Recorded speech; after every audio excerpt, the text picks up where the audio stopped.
स्वागत है आपका हमारे चैनल एसएससी आइडिया पर। तो दोस्तों, हम बात कर रहे थे साइंस के मोस्टली रिपीटेड क्वेश्चंस के बारे में।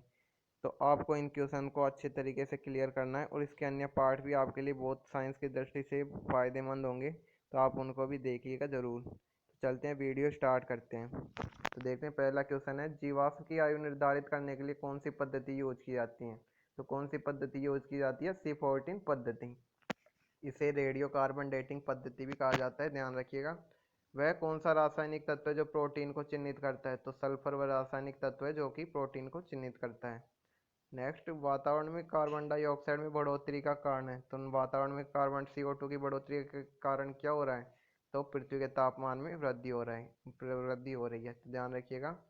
थर्मामीटर में भरने के लिए पारा क्यों उपयुक्त है? क्यों उपयुक्त है? क्योंकि ये कांच की दीवारों से नहीं चिपकता। क्यों नहीं चिपकता? क्योंकि इसका पृष्ठ तनाव अधिक होता है और यह दिखने में चमकीला होता है, आसानी से पढ़ा जा सकता है और ताप का क्या होता है? सुचालक होता है। क्या होता है? सुचालक। चलते हैं अगली क्वेश्चन पर। किसी वस्तु को चंद्रमा पर ले जाने पर उसका भार, तो उसका भार क्या होगा? उसका भार घट जाएगा और द्रव्यमान अनचेंज रहेगा, उसके द्रव्यमान में कोई परिवर्तन नहीं होगा। किसी प्रकाश में लघुत्तम तरंग दैर्ध्य होती है। तो लघुत्तम तरंग दैर्ध्य किसकी होती है? बैंगनी रंग की। और अधिकतम तरंग दैर्ध्य किसकी होती है? लाल रंग की। इसीलिए खतरों के निशान कैसे बनाए जाते हैं? लाल रंग की। बर्फ के घनत्व की तुलना में पानी का घनत्व कैसा होता है? तो पानी का घनत्व ज़्यादा होता है, उच्च होता है बर्फ की तुलना में, इस कारण बर्फ पानी पर तैर पाता है। ताप मापने की ऐसा इकाई कौन सी है? तो ताप मापने की ऐसा इकाई कौन सी है?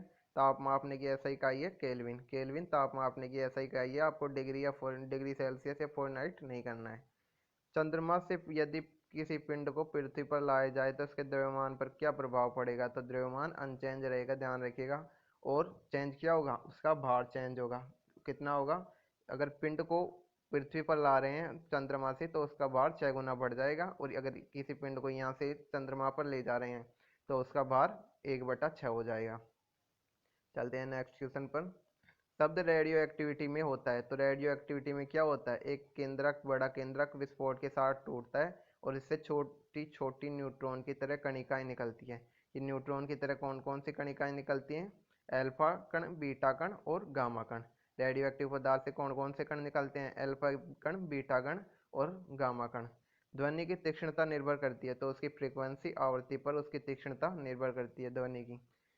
कौन से एकमात्र भारतीय वैज्ञानिक हैं जिन्होंने नोबेल पुरस्कार प्राप्त किया है भौतिकी में? तो एकमात्र भारतीय वैज्ञानिक भौतिकी में नोबेल पुरस्कार प्राप्त करने वाले कौन है? Doctor CV Raman.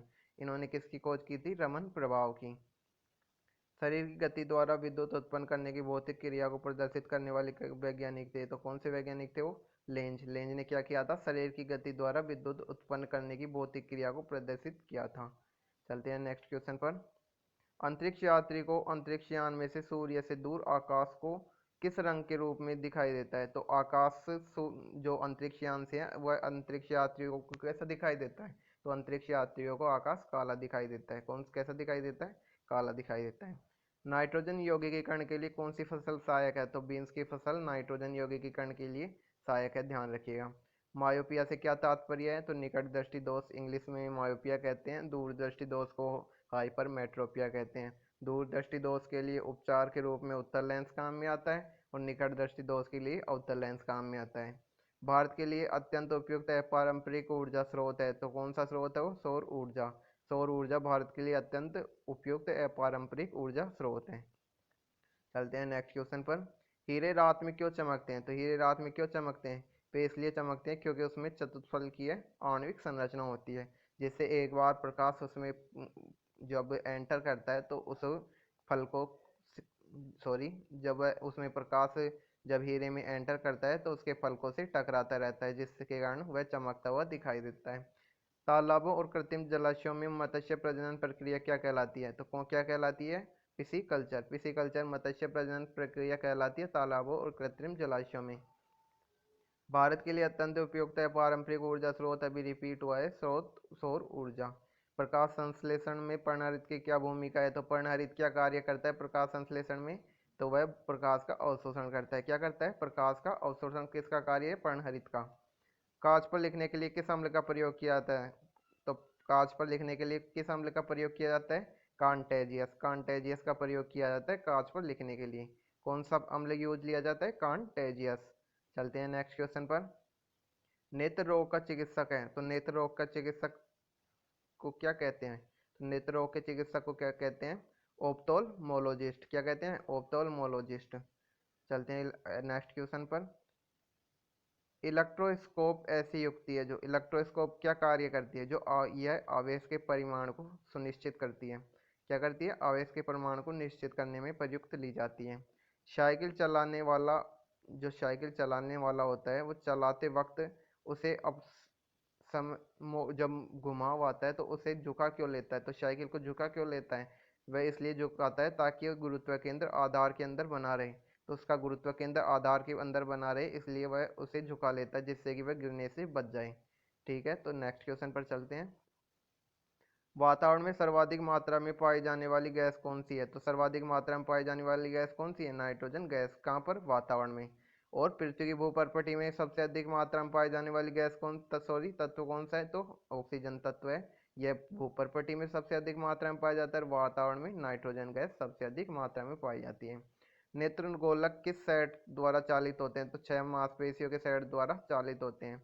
पीतल एक क्या है? तो पीतल एक मिश्रण है। अब यह किस किस का मिश्रण है, यह आपको कमेंट बॉक्स में बताना है। चलते हैं नेक्स्ट क्वेश्चन पर। न्यूट्रॉन वे कण है जिनमें होता है, तो न्यूट्रॉन कौन से कण है? तो न्यूट्रॉन पर कौन सा आवेश होता है? एग्जाम में ऐसा भी आता है, तो न्यूट्रॉन पर कौन सा आवेश होता है? तो न्यूट्रॉन पर कोई आवेश नहीं होता, वे निरावेशित होते हैं। और प्रोटॉन पर धनावेश होता है, इलेक्ट्रॉन पर ऋणावेश होता है। अब तक कितने तत्व ज्ञात किए गए हैं? तो 119 तत्व अब तक ज्ञात किए गए हैं। ऑक्सीजन को किस रूप में परिभाषित किया जाता है? तो इलेक्ट्रॉनों के लाभ के रूप में। सभी अम्लों में सबसे अधिक समान तत्व कौन सा है? तो सभी अम्लों में सबसे अधिक समान तत्व कौन सा है? तो अम्लों में ध्यान रखिएगा, हाइड्रोजन सबसे अधिक समान तत्व है। एग्जाम्पल के रूप में आप देख सकते हैं HCl, H2SO4 एक्सेट्रा।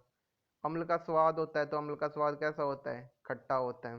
प्रकाश वर्ष यह समय की इकाई नहीं है, ध्यान रखिएगा, प्रकाश वर्ष दूरी की इकाई है। किसकी इकाई है? प्रकाश वर्ष दूरी की इकाई। नेक्स्ट क्वेश्चन पर चलते हैं। संघनन क्या है? तो संघनन क्या है? वाष्प का द्रव में परिवर्तन।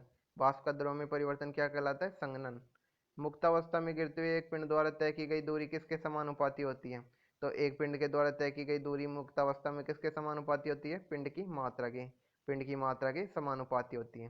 कार के स्टीयरिंग में शामिल होता है, तो कार के स्टीयरिंग में क्या शामिल होता है? एकल बल। नेक्स्ट क्वेश्चन पर चलते हैं। किसी वस्तु का वजन सबसे कम होगा, तो किसी वस्तु का वजन सबसे कम कब होगा? जब उस वस्तु को पृथ्वी के केंद्र पर रखेंगे। पृथ्वी के केंद्र पर रखने पर उस वस्तु का वजन सबसे कम होगा। चलते हैं नेक्स्ट क्वेश्चन पर। ध्वनि किस रूप में यात्रा करती है? तो अनुदैर्ध्य तरंगों के रूप में यात्रा करती है ध्वनि। ध्यान रखिएगा, ध्वनि किस रूप में यात्रा करती है? अनुदैर्ध्य तरंगों के रूप में। स्वर की गुणात्मकता विद्यमान अधिस्वर पर निर्भर करती है। ध्यान रखिएगा, स्वर की गुणात्मकता किस पर निर्भर करती है? स्वर की गुणात्मकता विद्यमान अधिस्वर पर निर्भर करती है। प्रतिध्वनि क्यों सुनाई देती है? तो प्रतिध्वनि क्यों सुनाई देती है? ध्वनि तरंगों की परावर्तन के कारण। ध्वनि तरंगे जब टकराकर वापस लौटती है तो उन्हें प्रतिध्वनि कहा जाता है। ध्वनि हवा में तेजी से गति करेगी, जब ध्वनि हवा में तेजी से कब गति करेगी? जब वायु आर्द्र हो। तो हम जब चिल्लाएंगे तो हमारी आवाज दूर तक कब जाएगी? जब बरसात का मौसम हो, यानी कि वायु आर्द्र हो। इसको आप इस तरीके से याद रख सकते हैं। चलते हैं नेक्स्ट क्वेश्चन पर। ध्वनि हवा में तेजी सॉरी ऊष्मा प्रवाह निम्नलिखित में से किसके अंतर का परिणाम है?